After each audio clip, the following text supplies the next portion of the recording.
Thinking of selling your home? In this video, I provide several tips in order to help you better prepare your home for the market. Step 1 is to take care of any deferred maintenance on the property. It's a good idea to get a notebook out, to walk through your property, and to take note of anything you see that you may not even be totally conscious of anymore that would stand out to any potential buyers of the property. Then you can separate this list into items that you can handle on your own and items that you'll need to outsource to a contractor or handyman. And if you have the time and skill to handle your list of items, then great, get started. But it's always a good idea to prepare the entire list and send it over to a contractor or handyman in order to get a bid for the scope of all of the work.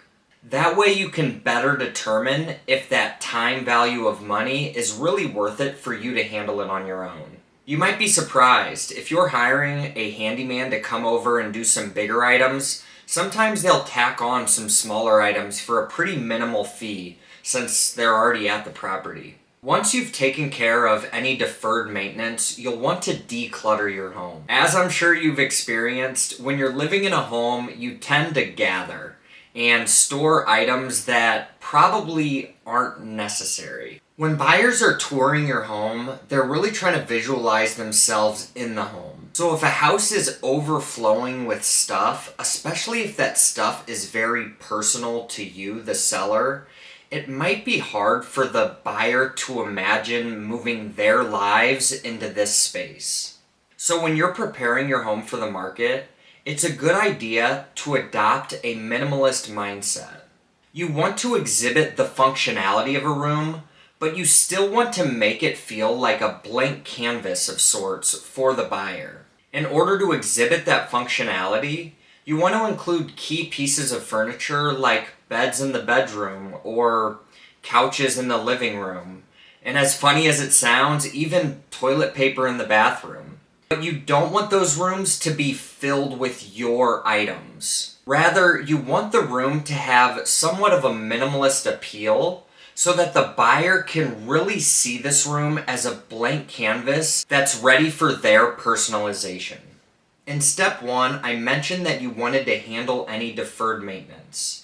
And when I'm talking about deferred maintenance, I'm specifically talking about items in the home or on the property that have lost functionality or a degree of functionality, and that functionality needs to be restored. In step 3, I want you to take it a step further and look for opportunities to cosmetically update your home. Painting the walls always makes a much bigger difference than you might expect. And if you're going to paint them, it's good to go with neutral, bright colors. This will make the house feel brighter, bigger, and just much more welcoming to any prospective buyers. And sticking on the theme of brightening up the space, you might even want to change out some light fixtures or light bulbs if you notice that a lot of the lights are super dim in your place. Having a bright place can just make the space feel much larger and more welcoming. And beyond that, if you have room in your budget for kitchen or bathroom updates, those are always wonderful places to start.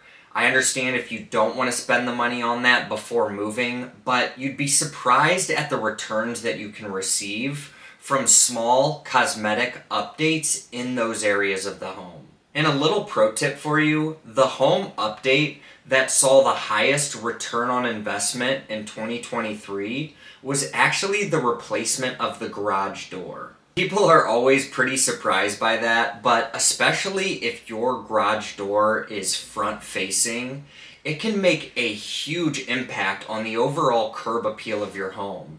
I mean, think about how much space that garage door takes up.